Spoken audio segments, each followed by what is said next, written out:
আসসালামু আলাইকুম সম্মানিত ভিউয়ার্স, সবাই কেমন আছেন? আশা করি সবাই ভালো আছেন।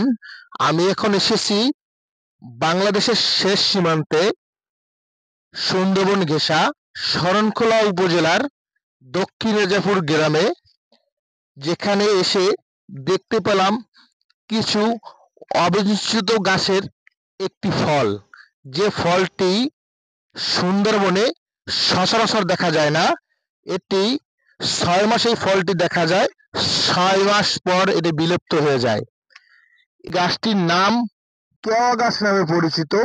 এটি কিন্তু সুন্দরবনের আমাচা বলতে যে ঝোপ ঝোপড়ার মধ্যে হয়ে থাকে। ইউটিউব ফেসবুকে এই ফলটা খুব জনপ্রিয়। এই ফলটি অনেক অনেক ভাইরা আছেন ভিডিওতে খেয়েও দেখাচ্ছেন, কিন্তু ফলটি আসলেই কিন্তু পাকলে অনেক সুস্বাদু, অনেক মজা। কিন্তু আজকে আমরা পাকা কাঁঠাল সুন্দরবন এখনো আসি নাই, কাঁচা কাঁঠালের বর্তমানে সিজন। তার জন্য আমরা সুন্দরবন এসেছি এই ফলটা আপনাদের দেখানোর জন্য। ফলটি কিন্তু কি জায়গায় হয়, যেখানে আগাছা কোনো পরিষ্কার নাই, পরিচ্ছন্ন নাই, দেখুন। এবং বন্ধুরা, এই ফলটি কিন্তু বাচ্চাদের একটি জনপ্রিয় খাবার। তার জন্য এই ফলগুলো ফোটার আগেই, যখন একটু ৩ মাস ৪ মাস হয়, তখন বাচ্চারা ফলগুলো কেটে নিয়ে যায়। তাই ফলগুলো সচরাচর দেখা যায় না। ৬ মাস পরে ফলটি বিলুপ্ত হয়ে যায়। এরকম কিছু আছে যে ফলগুলা কেটে নিয়ে গেছে, সেই প্রমাণ আমি আপনাদের আজকে দেখাচ্ছি। দেখুন,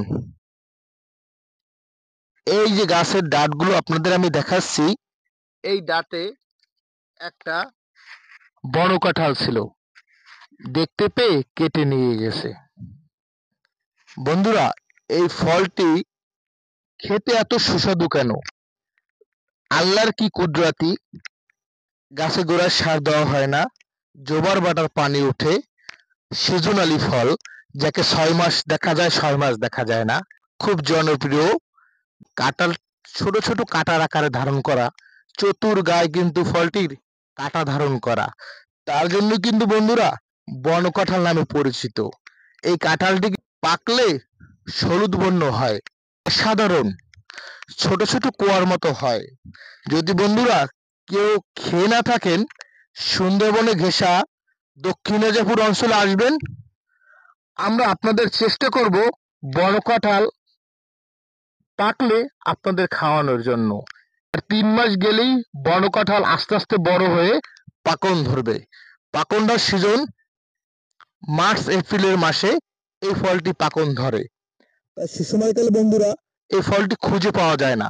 দেখুন, এলাকার বাচ্চারা এই ফলটি দা দিয়ে কেটে নিয়ে বাসায় বয়ে খায়।